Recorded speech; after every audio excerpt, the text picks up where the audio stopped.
আসসালামু আলাইকুম। আজকের ভিডিওতে আমরা দেখব যে সমযোজী বন্ধন বা কোভ্যালেন্ট বন্ড কি এবং এর শ্রেণীবিভাগ। তো আমরা জানি যে অনেকগুলো বন্ধনের মধ্যে সমযোজী বন্ধন হচ্ছে একটা বন্ধন। তো এই বন্ধন মানে হচ্ছে যে দুটি পরমাণু যখন ইলেকট্রন শেয়ারের মাধ্যমে তার অষ্টক বা দ্বিত্ব বা স্থিতিশীলতা অর্জন করে তখন যে বন্ধনটা গঠন হয় সেটা হচ্ছে সমযোজী বন্ধন। তো এখন কথা হচ্ছে যে এই স্থিতিশীলতা অর্জন করা মানে কি? স্থিতিশীলতা মানে হচ্ছে যে সর্বনিম্ন শক্তি অর্জন করা। একটা পরমাণুতে যদি কোনো একটা যৌগে যদি কোনো পরমাণুর শক্তি অনেক বেশি হয় তাহলে কিন্তু সেই পরমাণুটা কিন্তু স্থিতিশীল না, সেখানে অনেক বিশৃঙ্খল হবে। কিন্তু যদি সেই পরমাণুতে শক্তিটা কম হয় অর্থাৎ বিশৃঙ্খলা কম হয় তখন কিন্তু সেই স্থিতিশীল অবস্থায় থাকে। তো এখন আমরা দেখব যে আসলে সমযোজী বন্ধন কি। তো আমরা জানি যে কোভ্যালেন্ট বন্ড হচ্ছে যে কি ইলেকট্রন শেয়ার। তো এর সহজ একটা উদাহরণ হচ্ছে যে যদি আমরা হাইড্রোজেনের কথা চিন্তা করি, হাইড্রোজেনের শেষ কক্ষপথে একটা ইলেকট্রন থাকে এবং হাইড্রোজেনের শেষ কক্ষপথে যখন এই দুইটা হাইড্রোজেন পরস্পর মিলিত হয় অর্থাৎ অধিক্রমণ করে বা ওভারল্যাপিং করে। তো এই ওভারল্যাপিং মানে একটু পরে আমরা দেখব যে তো যখন এরা ওভারল্যাপিং করে তখন কি এরা ইলেকট্রন শেয়ারের মাধ্যমে একটা বন্ধনে আবদ্ধ হয়। তো এই যে তারা ইলেকট্রনগুলো যে ওভারল্যাপিং করে এই একটা বন্ধনে আবদ্ধ হলো, এটাই হচ্ছে মূলত সমযোজী বন্ধন বা কোভ্যালেন্ট বন্ড। তো এখন কথা হচ্ছে যে তারা যে এই যে সমযোজী বন্ধনে আবদ্ধ হয়েছে এতে তাদের লাভটা কী হয়েছে? এতে তাদের লাভটা এটাই হচ্ছে যে আমরা জানি যে হাইড্রোজেনের সর্বশেষ কক্ষপথে কিন্তু একটা ইলেকট্রন রয়েছে। আর আমরা জানি যে যখন কোনো পরমাণুর দ্বিত্ব বা অষ্টক পূরণ হয় তখন সে সবচেয়ে বেশি স্থিতিশীল অবস্থায় থাকে। তো এই জন্য সে আরেকটা হাইড্রোজেনের সাথে যুক্ত হয়ে কি হয়েছে, তার সর্বশেষ কক্ষপথে কিন্তু দুইটা ইলেকট্রন করে ফেলছে। দুইটা ইলেকট্রন করার মানে কি, সে স্থিতিশীলতা অর্জন করছে। আবার এই হাইড্রোজেনোসিন সেও তার সর্বশেষ ইলেকট্রন শেয়ারের মাধ্যমে সর্বশেষ কক্ষপথে দুইটা ইলেকট্রন হয়েছে এবং সে স্থিতিশীলতা অর্জন করছে। তো আমরা জানি যে এই যে তারা এখানে অধিক্রমণ করতেছে বা ওভারল্যাপিং করতেছে, তো এই ওভারল্যাপিং এর উপর ভিত্তি করে কোভ্যালেন্ট বন্ড দুই প্রকার। কি ওভারল্যাপিং এর ভিত্তি করে কোভ্যালেন্ট বন্ড দুই প্রকার। একটা কি, একটা হচ্ছে সিগমা বন্ড আর একটা হচ্ছে পাই বন্ড।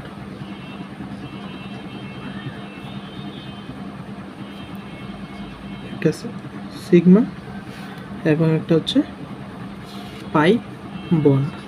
তখন কথা হচ্ছে যে এই ওভারল্যাপিং বা অধিক্রমণটা আসলে কি। তো এই যে এই জিনিসটাকে, এটাকে যদি আমরা একটা পরমাণু ধরি এবং এটাকে একটা পরমাণুর ইলেকট্রন ধরি, তো এরা যখন কাছাকাছি আসবে অর্থাৎ বন্ধন সৃষ্টি করবে তখন কি এদের ধাক্কা লেগে এই যে ইলেকট্রনগুলো আছে এগুলা কি হয়ে যাবে, ধাক্কা লেগে এরা একটার উপর আর একটার ভিতরে একটা ঢুকে যাবে। তো এই যে তারা ঢুকে কিন্তু নতুন একটা স্ট্রাকচার তৈরি করলো। এই যে তারা একটা স্ট্রাকচার তৈরি করলো, মূলত এটাই হচ্ছে ওভারল্যাপিং করা। আর এই যে এই ওভারল্যাপিংটা বা অধিক্রমণটা হলো, এটা যদি পাশাপাশি ওভারল্যাপিং হয় অর্থাৎ পাশাপাশি ওভারল্যাপিং হলো, এই পাশাপাশি ওভারল্যাপিং হলে এটা হচ্ছে সিগমা বন্ধনে আবদ্ধ হইতেছে। আর এগুলা যদি মুখোমুখি অধিক্রমণ হইতেছে তাহলে সেটা হচ্ছে এই সিগমা বন্ড। আর যদি এরা পাশাপাশি এসে যুক্ত হয় তাহলে সেটা হচ্ছে পাই বন্ড। তো এখন যদি আমরা কিছু উদাহরণ দেখি, যেমন আমরা জানি যে এস অরবিটাল কি। এস অরবিটাল হচ্ছে গোলাকার, অর্থাৎ দুইটা এস অরবিটাল যদি আমরা দেখি যে এটা একটা এস অরবিটাল আবার এটা একটা এস অরবিটাল, এই এস অরবিটালটা এইদিকে যাচ্ছে আবার এই এস অরবিটালটা এদিকে যাচ্ছে। তো এরা যখন এই পাশাপাশি এরা যখন মুখোমুখি হবে একটা সংঘর্ষ হবে। তো এই সংঘর্ষের ফলে যে নতুন একটা স্ট্রাকচার তৈরি হবে, এরকম নতুন একটা স্ট্রাকচার দিয়ে তৈরি হবে।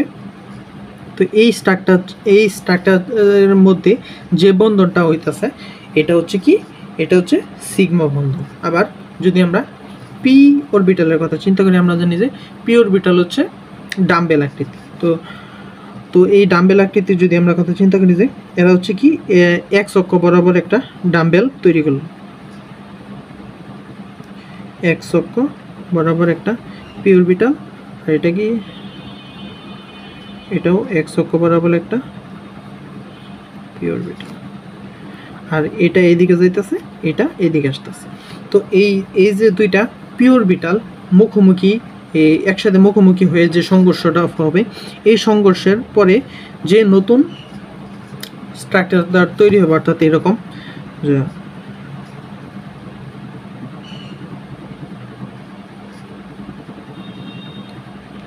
এরকম যে একটা স্ট্রাকচার তৈরি হবে। তো মূলত এটাই হচ্ছে কি, এটা এখানে যে বন্ধনটা গঠিত হইতেছে মুখোমুখি অতিক্রমণের ফলে, এটা হচ্ছে সিগমা বন্ড। অর্থাৎ এখানে কি আছে, সিগমা বন্ধন আছে, সিগমা বন্ড আছে এখানে। আবার যদি আমরা একটা এস অরবিটাল দেখি, আবার একটা পি অরবিটাল দেখি, অর্থাৎ একটা এস অরবিটাল এবং একটা পি অরবিটাল এস অরবিটালটা এদিকে যাইতেছে, পি অরবিটালটা এদিকে আসতেছে। তো এদের মধ্যে যখন সংঘর্ষ হবে তখন এরাও কিন্তু একটা নতুন স্ট্রাকচার তৈরি করবে। তো নতুন স্ট্রাকচারটা এরকম হবে অনেকটা। তো এই যে এখানে যে মুখোমুখি অতিক্রমণের ফলে যে বন্ধনটা গঠিত হয়েছে, এটাও কিন্তু মূলত কি, সিগমা বন্ধন। তো আমরা এখন দেখতেছি যে তো সবই তো আসলে সিগমা বন্ধন হইতেছে, তাহলে আসলে পাই বন্ডটা আসলে কি, কিভাবে গঠিত হয়, তো এখন আমরা সেটাই দেখব। তো যদি আমরা একটা যৌগ ধরি এক্স, এই এক্স যৌগের মধ্যে একটা এস অরবিটাল আছে এবং একটা পি অরবিটাল আছে। আবার আরেকটা যৌগ যদি আমরা ধরি ওয়াই, তো এই ওয়াই এর মধ্যে একটা এক্স অরবিটাল এবং একটা এস অরবিটাল, একটা হচ্ছে পি অরবিটাল। তো এরা যখন মিলিত হবে তখন এরা কি গঠন করবে? তো আমরা জানি যে তো প্রথমে যদি অতিক্রমণ হয়, প্রথমে গঠন করবে হচ্ছে সিগমা বন্ধন। সিগমা বন্ধন গঠন করার পরে যদি সুযোগ থাকে তাহলে কি গঠন করবে? তাহলে গঠন করবে পাই বন্ধন। তো আমরা যদি এই দুইটা যদি অতিক্রমণ করে, অতিক্রমণের ফলে এরকম একটা স্ট্রাকচার তৈরি হবে যে এই যে এই এস বন্ধন যে আছে, এরা কি, এরা একটা যৌগ গঠন করলো এখানে। তো আর যে পি অরবিটাল, এটা হচ্ছে তাদের পি অরবিটাল। এই যে এস অরবিটালগুলো কি এখানে একটা যৌগ গঠন করে ফেললো, অর্থাৎ এই যে তারা মুখোমুখি অতিক্রমণের ফলে যে যৌগটা গঠন করলো, এই যে এখানে এটা কি, এটা হচ্ছে সিগমা বন্ড। আর এই যে তারা পি অরবিটালটা আছে, এই পি অরবিটাল কিন্তু পাশাপাশি অতিক্রমণের কোনো সুযোগ নাই। তো এরা তখন কি করবে, এই যে উপর যে মাথাটা আছে, এরা এই একটা আরেকটার উপর শুয়ে পড়বে, অর্থাৎ একটা আরেকটার উপর শুয়ে পড়বে, উপরেও শুয়ে পড়বে এবং নিচেও শুয়ে পড়বে। অর্থাৎ এই যে তারা এভাবে শুয়ে তারা ওভারল্যাপ করলো, অর্থাৎ অতিক্রমণ করলো। এই অতিক্রমণের ফলে এই যে পাশাপাশি যে তারা শুয়ে তাদের মাথাটা শুয়ে পাশাপাশি অতিক্রমণ করলো, এটা হচ্ছে এর দ্বারাই তারা কি পাই বন্ড গঠন করছে। তো এখন কথা হচ্ছে যে এখানে তো দুইটা বন্ধন হয়েছে, তার মানে কি এখানে দুইটা পাই বন্ড? আসলে না, এখানে পাই বন্ড গঠিত হবে একটা। কেন একটা? কারণ আমরা জানি যে একটা বন্ধনে কিন্তু বন্ধন গঠন করে কিন্তু এক জোড়া ইলেকট্রন, অর্থাৎ দুইটা ইলেকট্রন মিলে একটা বন্ধন গঠন করে। অর্থাৎ এখানেও কিন্তু একটা ইলেকট্রন, এখানে কিন্তু দুইটা মিলাইয়া এই দুই জায়গায় কিন্তু এই দুইটা মিলায় কিন্তু দুইটা ইলেকট্রন বন্ধন গঠন করতেছে, এখানে একটা ইলেকট্রন, এখানে একটা, অর্থাৎ এরা দুইজন মিলে কিন্তু বন্ধন গঠন করতেছে, অর্থাৎ একটা বন্ধন গঠন করতেছে। যার ফলে তো এটা আসলে কনফিউশনের কোনো ভুল করার কোনো সুযোগ নাই যে এখানে দুইটা বন্ধন হয়েছে এই জন্য দুইটা পাই গঠন হবে, অর্থাৎ না, এটা দুইটা গঠন হলেও এখানে পাই বন্ধন গঠিত হয়েছে একটা, আর এখানে পাশাপাশি অতিক্রমণের ফলে সিগমা বন্ধন গঠিত হয়েছে একটা। তো এখন এর যদি আমরা গঠনটা দেখি যে এটা কি এক্স যোগ, এটাও এক্স যোগ, যে এক্স এক্স এখানে কি দুইটা বন্ধন গঠন করছে, একটা উপরে একটা হচ্ছে নিচে। তো একটা কি, একটা হচ্ছে সিগমা বন্ড, একটা কি, একটা হচ্ছে পাই বন্ড। তো এই পাই বন্ড, তো এই হচ্ছে মূলত সিগমা এবং পাই বন্ডের বিষয়। তো আমরা এখানে একটা জিনিস লক্ষ্য করলাম যে পি অরবিটাল পাই বন্ড গঠন করবে, কিন্তু এস অরবিটাল কিন্তু কখনো আমরা দেখতে পারলাম না যে সে পাই অরবিটাল গঠন করে, সে অলওয়েজ দেখলাম যে সিগমা বন্ধন গঠন করে। তো এর আসলে মেইন রিজনটা কি? তো এস অরবিটালটা পাই বন্ধন গঠনে অংশ নেয় না কেন? তো এর মূল কারণ হচ্ছে এস অরবিটালের যে গঠন। তো এস অরবিটালের গঠন আমরা জানি হচ্ছে গোলাকার। তো আমরা যদি একটু এস অরবিটালের গঠনটা দেখি যে এটা হচ্ছে গোলাকার। নর্মালি এটা হচ্ছে এক্স ওয়াই অক্ষ, এটা এক্স অক্ষ, এটা ওয়াই অক্ষ, এটা হচ্ছে এস অরবিটাল। তো এখন কথা হচ্ছে যে এই যে সে যে গোলাকার, তো এর ফলে কিন্তু সে বোঝা যাচ্ছে না যে সে আসলে মূলত কোন অক্ষর মধ্যে আছে, এটা কিন্তু আমরা বুঝতে পারতেছি না। তো এই গোলাকার জিনিসের আসলে এই সামনে পিছনে পাশাপাশি বলতে কোনো কিছু নাই। অর্থাৎ আমরা যদি একটা বস্তুকে রাখি, অর্থাৎ এখানে এই বস্তুটা রাখলাম, যদি আমরা কোয়েশ্চেন করি যে এই এস অরবিটালের সাপেক্ষে এটা কোন দিকে অবস্থান করতেছে, তো আমরা যদি এই নর্মালি চিন্তা করি যে এটাকে যদি আমরা ওয়াই অরবিটালের উপর আছে যদি চিন্তা করি, তাহলে কিন্তু এটা ওয়াই অক্ষে আছে।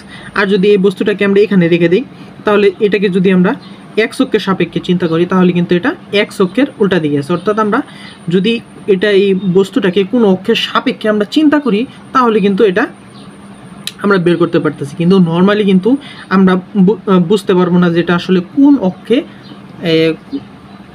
অক্ষে আছে, এটা কিন্তু সব। অর্থাৎ আমরা এটাকে বলতে পারি যে এটা এস অরবিটালের সামনে আছে, এটাকে আমরা বলতে পারি এস অরবিটালের সামনে আছে। মূলত এই কারণেই, যেহেতু এটা সব দিকেই এর সামনে, তো এরা আসলে সামনাসামনি সবসময় অতিক্রমণ করে, এদের আসলে পাশাপাশি অতিক্রমণের কোনো সুযোগ নেই। মূলত এই কারণেই এরা পাই বন্ধন গঠন করতে পারে না, এরা সবসময় সিগমা বন্ধন গঠন করে। তো আশা করি সমযোজী বন্ধন এবং এর শ্রেণী বিভাগটা আমরা বুঝতে পারছি। তো আজকে এই পর্যন্তই। আশা করি সামনে নতুন কোনো ভিডিওতে দেখা হবে। আসসালামু আলাইকুম, আল্লাহ হাফেজ।